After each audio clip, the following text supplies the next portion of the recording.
नांदेड जिल्ह्यातील धर्माबाद शहराला पाणी पुरवठा करणाऱ्या पंपापर्यंत पोहोचण्यासाठी कर्मचाऱ्यांना जीवघेणी कसरत करावी लागते।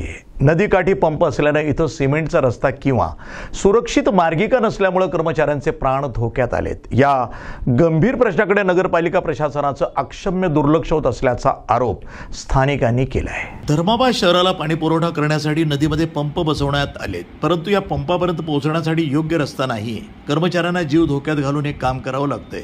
नगरपालिका प्रशासनाकडे यासाठी पुरेसा निधी नाहीये का असा सवाल नागरिक करत आहेत। कर्मचाऱ्यांच्या जीविताची काळजी घेणं प्रशासनाची जबाबदारी असतानाही त्यांचे काम धोक्याचे का ठेवलेत असा प्रश्न उपस्थित केला जातोय। एखाद्या कर्मचाऱ्याचा जीव गेला तर त्याला कोण जबाबदार असेल अशी भीती नागरिकांनी व्यक्त केली आहे। याबरोबरच साफसफाई कर्मचाऱ्यांच्या सुरक्षेचा मुद्दाही ऐरणीवर आलाय।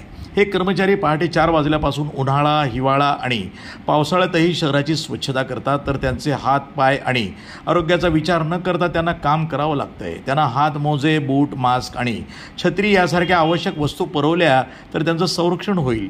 हे कर्मचारी शहर स्वच्छ ठेवण्याचं महत्त्वपूर्ण काम करतात, त्यामुळे प्रशासनानं त्यांच्याकडे लक्ष द्यावं अशी मागणी होती। त्याचप्रमाणे शहरातील रस्त्यावर भरणारा साप्ताहिक भाजीपाला बाजार आणि इतर दैनंदिन बाजार नियोजित जागेवर बसवावा अशी मागणी जोर धरत आहे। यामुळे वाहतुकीची समस्या कमी होऊन शहरात अधिक सुव्यवस्था राखली जाईल असं नागरिकांचं म्हणणं आहे। NTV news Marathi, Nanded.